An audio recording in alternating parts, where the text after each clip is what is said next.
रहस्य सर्ग। लास्ट सर्ग में हमने पढ़ा था कि वो मनु जो है श्रद्धा से रोशनी तरफ जाने के लिए कहता है, तो अब दोनों उसी ओर चल पड़ते हैं। दोनों उसी ओर चढ़ते हैं, हिमालय के ऊपर चढ़ते ही चले जा रहे हैं, ऊपर ही ऊपर वो चलते चले जाते हैं। आगे पहुंच के जब वो एक समतल भूमि पे पहुंचते हैं तो उन्हें 3 बिंदु दिखाई पड़ते हैं। तीनों बिंदु ज्योति की तरह चमक रहे हैं।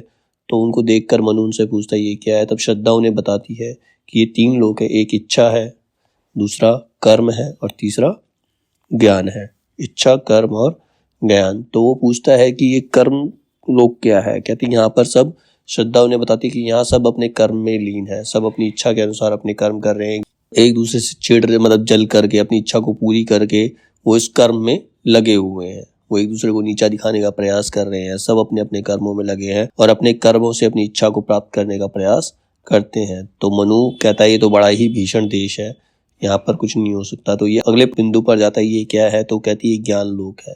यहाँ पर लोग अपनी इच्छा से परे होकर बुद्धि से काम लेते हैं, बुद्धि से काम करते हैं। वो पाप करने से डरते हैं, गलत कार्य करने से डरते हैं। तो ये अपनी इच्छा को पूरा ना करते हुए अपने कर्म को पूरा करते ज्ञान रूप से। तो ये अच्छा काम करने का प्रयास करते रहते, तो इन्हें कभी सुख प्राप्त नहीं होता, क्योंकि जब इच्छा पूरी नहीं होगी तो सुख भी प्राप्त नहीं होगा। तो ये भी कर्म में लगे हुए हैं। तो इतना कहकर वो आगे चलते हैं। तो एक नया प्रकाश आता है, एक ज्योति श्रद्धा के फेस पर पड़ती है और दोनों समाधिरत हो जाते हैं और उन्हें अनुभूति होती है कि शिव का तांडव नृत्य शुरू हो गया है। दोनों उसी में लीन हो जाते हैं। अब रहस्य सर्ग। उद्धव देश उस नील तमस में स्तब्ध हो रही अचल हिमानी, पथ थक कर है लीन चतुर्दिक, देख रहा यह गृह अभिमानी। दोनों पथिक चले कब से ऊंचे ऊंचे चढ़ते चढ़ते, श्रद्धा आगे मनु पीछे थे, साहस उत्साही से बढ़ते। अब उद्धव देश, उद्धव मतलब ऊपर, अब ऊपर की तरफ दोनों चले जा रहे हैं, बर्फ को पार करते हुए चले जा रहे हैं। थक चुके हैं, चारों दिशाएं देख रहे हैं, सब कुछ देख रहे हैं, लेकिन दोनों पथिक जो है वो रुक नहीं रहे हैं, बढ़ते चलते हैं। आगे आगे श्रद्धा चल रही है, पीछे पीछे मनु चल रहे हैं। उनके अंदर साहस और उत्साह दोनों भरे हुए हैं। पवन वेग प्रतिकूल उदरता, कहता फिर जा रहे बटोही, किधर चला तू मुझे भेद कर, प्राणों के प्रति क्या क्यों निर्मोही। छूने को अंबर मछली सी बढ़ी जा रही सतत ऊंचाई, विक्षत उसके अंग प्रकट थे, भीषण खड़क भयकारी खाई। अब वो पवन वेग पर, मतलब पवन से प्रतिकूल, पवन दूसरी दिशा में चल रहे हैं, उसके प्रतिकूल चलते ही जा रहे हैं। वो प्राणों से उनका मोह जो है वो भंग हो चला है। वो प्राणों का उन्हें कोई मोह नहीं है, वो आगे ही बढ़ते जा रहे हैं, चाहे कुछ भी आए उनके रास्ते में, कुछ भी कठिनाई आए उसको पार करके वो आगे चलते जा रहे हैं। रविकर हिमखंडों पर पड़कर, हिमकर कितने नए बनाता, दुर्तर चक्कर काट पवन फिर भी वहीं लौट आ जाता। नीचे जलधर दौड़ रहे थे, सुंदर सुर धनुमाला पहने, कुंजर कलब सदृश इठलाते, चमकाते चपला के गहने। अब वो आगे ऊपर की तरफ चल रहे हैं, नीचे सब कुछ संसार वैसे ही चल रहा है जैसे पहले चल रहा था। सुंदर नदियां बह रही है, पुष्प खिले हुए हैं, पवन चल रही है, सब कुछ वैसा का वैसा है, लेकिन वो फिर भी आगे बढ़ रहे हैं। प्रवाहमान थे निम्न देश के, शीतल सत सत निर्झर ऐसे, महाश्वेत गजराज खंड से बिखरी मधुधाराएं जैसे। हरियाली जिनकी उभरी वे समतल त्रिपटी से लगते, प्रकृतियों के बाहर एक से थिर नद जो प्रतिपल थे भगते। लघुतम वे सब जो वसुधा पर ऊपर महाशून्य को घेरा, ऊंचे चढ़ने की रजनी का यहाँ हुआ जा रहा सवेरा। कहाँ ले चली हो अब मुझको श्रद्धे, मैं थक चला अधिक हूँ, साहस छूट गया है मेरा, निसंबल भगनाश पथिक हूँ। मतलब ये सारी चीजें देख रहा है, श्रद्धा उसको लेकर ऊपर चली जा रही है। अब मनु कहता है कि अब उसका साहस खत्म होता जा रहा है, अब वो और नहीं चल सकता, वो पूरी तरह से थक चुका है। लौट चलो हम वात चक्र से, मैं दुर्बल अब लड़ न सकूंगा, श्वास रुद्ध करने वाले इस शीत पवन से अड़ ना सकूंगा। मेरे हाँ वे सब मेरे थे जिनसे रूठ चला आया हूँ, वे नीचे छूटे सुदूर पर भूल नहीं उनको पाया हूँ। अब मनु का मन बदल जाता है, कहता है कि मेरी सांस अब रुकती जा रही है, अब मैं इनसे और नहीं लड़ पाऊंगा, मुझे वापस नीचे ही जाना है। जिनसे तुम्हारे साथ ऊपर आ गया हूँ वो सब मेरे थे, मैं उनको नहीं भूल पाऊंगा, मेरे को उनके पास वापस जाना है। वह विश्वास भरी स्मित निश्चल, श्रद्धा मुख पर झलक उठी थी, सेवा कर पल्लव में उसके कुछ करने की ललक उठी थी।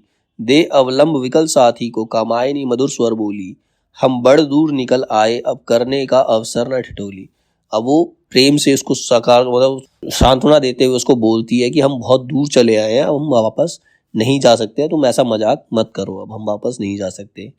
दिशा विकंपित पल असीम है, यह अनंत सा कुछ ऊपर है। अनुभव करते हो बोलो, क्या पद्तल में सचमुच भूधर है।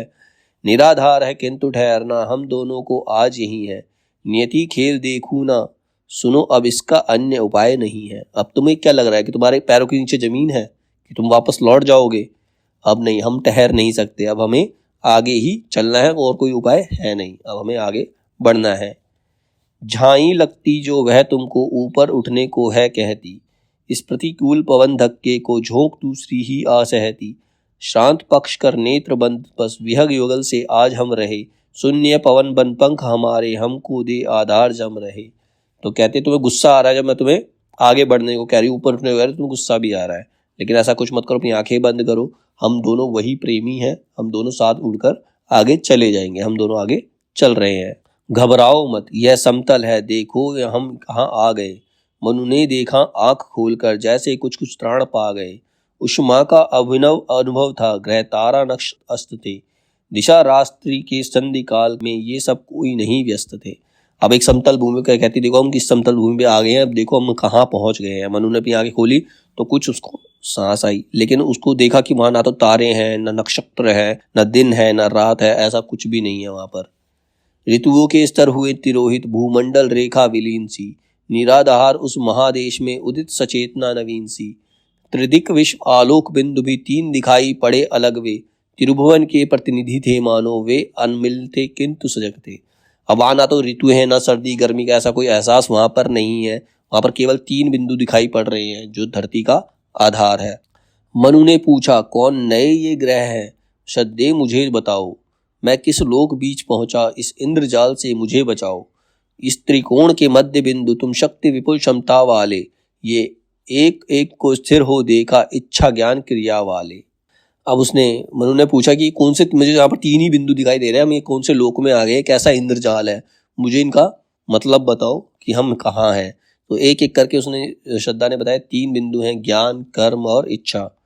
वह देखो रागारूढ़ है जो उषा के कंदुक सा सुंदर। छाया में कमनीय कलेवर, भावमयी प्रतिमा का मंदिर। शब्द स्पर्श रस रूप गंध की पारदर्शनी सुगढ़ पुतलियां, चारों ओर नृत्य करती जो रूपवती रंगीन तितलियां। वह देखो रागाउण जो उषा के कंदुक सा सुंदर, वो जो बिंदु दिखाई दे रहा है, जो शाम के रंग में रंगा, शाम मतलब इवनिंग का जो समय होता है, जो सिंदूरी सा जो समय होता है, वो ऐसा सुंदर सा जो दिखाई दे रहा है, वो भावमयी, ऐसा लगता है कोई भावमयी प्रतिमा का वो मंदिर है। वहां पर शब्द स्पर्श रस रूप गंध सब पारदर्शी दिखाई पड़ रहे हैं। ऐसा लगता है कि चारों तरफ रूपवती रंगीन तितलियां जो है नृत्य कर रही हैं। इस कुसुमाकार के कानन के अरुण पराग पड़न छाया में, इठलाती सोती जगती ये अपनी भाव भरी माया में। वह संगीतात्मक ध्वनि इनकी कोमल अंगड़ाई है लेती, मादकता की लहर उठाकर अपना अंबर तर कर देती। कहते ये वो लोक है जहाँ पर कुसुमाकार मतलब फूलों के जंगल में, अरुण पराग पटल छाया में, अरुण मतलब सूरज, सूरज की छाया के अंदर ये जो भावनाएं हैं इठलाती हैं, सोती जगती, चारों तरफ संगीतात्मक ध्वनि सुनाई पड़ती है, मादकता दिखाई दे रही है। आलिंगन सी मधुर प्रेरणा छू लेती फिर सिहरन बढ़ती, नव अलम उषा की वीणा सी खुल जाती फिर जा मुंदती। यह जीवन की मध्य भूमि है, रसधारा से सिंचित होती, मधु लालसा की लहरों से यह प्रवाहिका संपदित होती। जिसके तट पर विद्युत कण से मनोहारिणी आकृति वाले, छाया में सुषमा के वेवल विचर रहे सुंदर मत वाले। सुमन संकुलित भूमि रद्र से मधुर गंध उठ रस भीनी, वाष्प अदृश्य फुआरे इसमें छूट रहे रस बूंद झीनी। घूम रही है यहाँ चतुर्दिक चलचित्रों की संस्कृत छाया, जिस आलोक बिंदु को घेरे वह बैठी मुस्क्याती माया। भाव चक्र यह चला रही, इच्छा की रथ नाभि घूमती, नवरस भरी आराएं अविरल चक्रवाल को चकित चूमती। तो कि जो लोग तुम्हें दिखाई पड़ रहा है, जहाँ पर चारों तरफ रस है, चारों तरफ फुहारे छूट रहे हैं, रस बूंदे हैं, सब मन को आकर्षित करने वाली सारी चीजें दिखाई पड़ रही है, तो ये सिर्फ एक इच्छा लोक है। यहाँ ये क्या है? इच्छा लोक है। यहाँ मनुष्य की इच्छाएं जागृत होती हैं। यहाँ मनोमय विश्व कर रहा रागारुण चेतन उपासना, माया राज्य ही परिपाटी पाश बिछाकर जीवन फासना। ये अशरीरी रूप सुमन से केवल वर्ण गंध में फूले, इन अप्सरियों की तानों के मचल रहे सुंदर झूले। भाव भूमिका इसी लोक की जननी है सब पुण्य पाप की, ढलते सब स्वभाव प्रकृति बन गया ज्वाला में मधुर ताप की। नियममयी उलझन लतिका का भाव विपट से आकर मिलना, जीवन वन की बनी समस्या, आशा नव कुसुमों का खिलना। तो ये वही लोक है जहाँ पर जिसके चक्कर में जीवन फंसा हुआ है। मनुष्य इच्छा के वश में होकर ही सारे पाप पुण्य करता है, मतलब बुरे कर्म भी इच्छा के वश में होकर करता है, अच्छे काम भी इच्छा के वश में ही होकर करता है। चिर वसंत का यह उद्गम है, पतझड़ होता एक ओर है, अमृत हलाहल यहाँ मिले हैं, सुख दुख बनते एक डोर है। सुंदर ये तुमने दिखलाया, किंतु कौन वह श्याम देश है, काम आईनी बताओ उसमें क्या रहस्य रहता विशेष है। कहते हैं यहाँ पर चिर वसंत मतलब बहुत समय तक वसंत भी रहता है, पतझड़ भी होता है, लोगों को अमृत भी मिलता है, विष भी मिलता है, मतलब सुख भी प्राप्त होता है, दुख भी प्राप्त होता है, वो सब उसकी इच्छा पर निर्भर करता है। तो मनु कहता है हाँ ठीक है, बहुत सुंदर देश है, लेकिन वो श्याम देश जो दूसरा है वो बताओ उसमें क्या रहस्य है। दूसरे बिंदु पर जाता है। मनु यह श्यामल कर्मलोक है, धुंधला कुछ कुछ अंधकार सा, सघन हो रहा अविगात यह देश, मलिन है धूमधार सा, कर्म चक्र सा घूम रहा है यह गोलक बन नियति प्रेरणा, सबके पीछे लगी हुई है कोई व्याकुल नई ऐषणा। तो कहती कि कर्म लोक है, ये जो श्यामल देश है ये कर्म लोक है, यहाँ कुछ कुछ अंधकार है, मतलब सब कुछ क्लियर नहीं है। यहाँ मनुष्य को पता नहीं, लेकिन फिर भी वो अपने कर्मों में लीन है, उसको हर रोज एक नए कर्म करने की प्रेरणा मिलती है, हर रोज एक नया कर्म करता है और किसी इच्छा को पूरा करने के लिए वो लगा ही हुआ है। यहाँ पर श्रममय कोलाहल पीड़नमय विकल परिवर्तन महायंत्र का, क्षण भर की भी विश्राम नहीं, प्राण दास है क्रिया तंत्र का, भाव राज्य के शकल मानसिक सुखियों दुख में बदल रहे हैं, हिंसा गर्व व नथ हारों में यह अकड़े अणु टहल रहे हैं। ये यहाँ पर श्रममय कोलाहल है, चारों तरफ पीड़ा ही है, मनुष्य अपनी इच्छाओं को पूरा करने के लिए काम किए जा रहा है, मतलब उस कर्म को भोग नहीं रहा है, उस कर्म के फल को नहीं भोग रहा, बस वो काम किया जा रहा है, उसके अंदर एक मृत तृष्णा है, मतलब कुछ प्राप्त करना चाहता है, उसके लिए काम करे जा रहा है। ठीक है, उसको अपने लिए अपने सुख का अंदेशा नहीं है, वो सिर्फ कर्म में लीन है। ये भौतिक सदैव कुछ करके जीवित रहना यहाँ चाहते, भाव राष्ट्र के नियम यहाँ पर दंड बने हैं सब करहाते, करते हैं संतोष नहीं जैसे काशाघत प्रेरित से, प्रतिक्षण करते ही जाते भीति विश्व से ये कंपित से। मतलब ये भौतिक देह, मतलब जो इनका शरीर है, इससे सिर्फ काम लेते जा रहे हैं, इसको आराम नहीं दे रहे, इसको सुख नहीं दे रहे हैं, इनके नियम बन गया है, कुछ प्राप्त करने के लिए काम करते ही चले जा रहे हैं, लेकिन उसको भोग नहीं रहे हैं। ये प्रतिक्षण अपने आप को प्रेरित करते हैं कर्म के लिए कि काम करना है। ठीक है, नियति चलाती कर्म चक्र यह तृष्णा जनित ममत वासना, पाणी पाद में पंचभूत की यहाँ हो रही है उपासना, यहाँ सतत संघर्ष विफलता कोलाहल का यहाँ राज है, अंधकार में दौड़ लग रही मत वाला यह सब समाज है। मतलब यहाँ पर अंधकार में सब दौड़ लगा रहे हैं, सब काम करके कुछ प्राप्त करना चाहते हैं, लेकिन जो प्राप्त है उसे भोगना नहीं चाहते हैं, इनको ये सिर्फ कर्म की उपासना करते हैं। यहाँ सिर्फ अंधकार ही अंधकार है, यहाँ किसी के जीवन में रोशनी है नहीं, ये कर्म के चक्कर में फंसे हुए हैं, इन्हें कभी शांति प्राप्त नहीं हो सकती। स्थूल हो रहे रूप बनाकर कर्मों की भीषण परिणति है, आकांक्षा की तीव्र विवाशा ममता की यह निर्मम गति है, यहाँ शासनादेश घोषणा विजयों की हुंकार सुनाती, यहाँ भूख से विकल दलित को पद्तल में फिर गिरवाती। मतलब यहाँ पर जो है ये अपने शरीर से सिर्फ काम करवाना चाहते हैं, ये भीषण परिणति है, अपने शरीर को दुख दे रहे हैं, कष्ट दे रहे हैं अपनी इच्छा को पूरा करने के लिए, लेकिन वो इच्छा इनकी पूरी हो नहीं पाती है। यहाँ लिए दायित्व कर्म का उन्नति करने के मत वाले उन्नति करने के लिए सिर्फ कर्म कर रहे हैं, जल जलाकर फूट पड़ रहे धुलकर बहने वाले छाले, यहाँ राशिकृत विपुल विभव सा मरीचिका से दिख पड़ रहे, भाग्यवान बन क्षणिक भोग वे विलीन या पुण्य गढ़ रहे।